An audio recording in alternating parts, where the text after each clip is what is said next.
Areas around the lower mainland of British Columbia, specifically the Vancouver area, are down as much as 10% off of their highs. And even though we don't see these stats reported by the Greater Vancouver Real Estate Board, the Fraser Valley Real Estate Board is starting to tell a different story of what's going on in the lower mainland of BC. And I'm going to break out the numbers for you of both the Vancouver Real Estate Board and the Fraser Valley Real Estate Board in order to show you exactly what's going on in that market. But before we get into it, do me that favor, hit that subscribe button, hit that notification bell, and please hit that like button so more people like you can see this video. And don't forget about our $5,000 giveaway that we're giving away on July 1st. In order to enter that draw, go to 360giveaway.ca and make sure that you're subscribed to this channel. You also get an additional entry for following me on Instagram and for sharing the contest socially. So again, 360giveaway.ca. Okay, so let's run through the numbers for the Vancouver area. And what I'm realizing and what I've realized since I spent a little bit of time with Steve Karish out in Surrey is that I probably need to add a little bit more than just the Greater Vancouver area numbers to the Vancouver real estate update, because there's a lot going on just next door to Vancouver that has a pretty big impact on the overall market in that lower mainland of BC. So we're going to include all of the numbers now, not just the Greater Vancouver Real Estate Board's numbers, so that you can get a better picture of what's going on. Because even though it seems like the Vancouver numbers are remaining high, just outside of Vancouver, it is a slightly different story. So let's jump in and I'll show you first and foremost the Metro Vancouver market highlights. As you can see, no surprise here, detached homes remain over $2 million. Benchmark price is at $1,141,000 for townhouses. And if you want to buy property underneath $1 million, you pretty much have to buy an apartment condo of some sort where you can still get in for under $800,000. And by the way, these numbers for the most part, I don't think are going to change, as I do believe Vancouver is very much an international real estate market that has influences not just from within Canada, from outside of Canada. And of course, there's not a ton of room to build in the Vancouver area, so the supply in that area is probably not going to increase drastically anytime soon. Now, here's the headline from the Greater Vancouver Real Estate Board. Spring ushers in calmer housing market trends in Metro Vancouver. 4,268 homes sold in May of 2021. And as you can see, in May of 2022, this is down 31%. So there is significantly less buying in that market, largely due to higher interest rates and probably a little bit of buyer fatigue as well.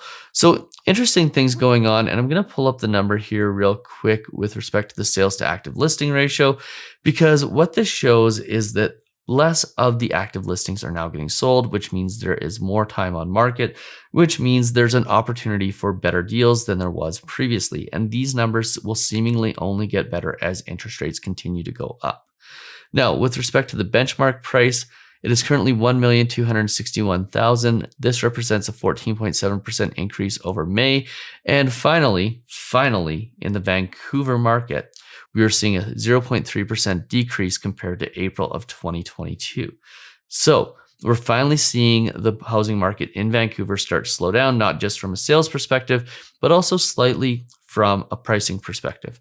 Now, this is where it gets really interesting, because this is the Fraser Valley Real Estate Board, which sits just east of Vancouver.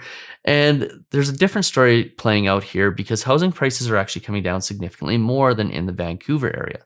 So sales in this market are down about 53% compared to last year, 16% compared to April. But here's the thing, the average price in this market is down 7.7% compared to April of this year. So they've seen almost a 10% drop since April, and they have in fact seen a 10% drop since February. So while the Vancouver market, the tight market, the very high density market of Vancouver is still maintaining its prices, the outlying areas are starting to feel the pressure. And when outlying areas start to feel the pressure, it usually moves inward to the more central areas. So what this is it is very likely the canary in the coal mine for the Vancouver market, which means we are probably going to see some sort of a change in prices in the Vancouver market sometime in the next 3 to 6 months, as again, interest rates go higher.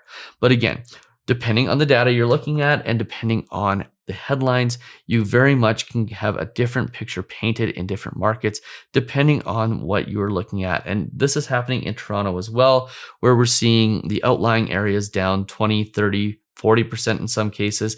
And in the inner city areas, we're seeing very, very normal numbers. In fact, we're seeing migration back into the downtown core of Toronto, which is leading to more stability in the prices there. So I thought that was really interesting. I wanted to show you that because in the Vancouver area, at least just to the east of it, housing prices are down as much 10% off of their high.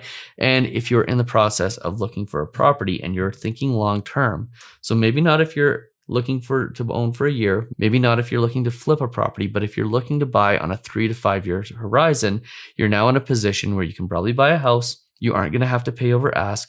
You're going to be able to have a financing condition and a home inspection, and you'll be able to find a reasonable home that you like. And if you're thinking long term, it probably doesn't make a huge difference to you what the market cycles do. In fact, you're probably going to have more stress thinking about market cycles, waiting for them to come down, than you would if you just bought the right home, the one you were happy with the mortgage you were happy with. There will be a long-term place for you and your family to live. So I highly encourage you, if you're looking for the long term, take this opportunity to be able to buy still at low interest rates, but also in a market that is a little bit softer, and find that perfect home for you for the long term. And of course, if you found this video useful, do me that favor, hit that subscribe button, hit that notification bell. Please hit that like button so more people like you can see this video, and go and check out the video from yesterday where we talked about the fact that 1 in 4 homeowners feel like they might need to sell their house if interest rates continue to go up, because that video is all about planning, and it's all about not getting yourself in that position, making smart buying decisions, and doing the right thing for you with the long term in mind.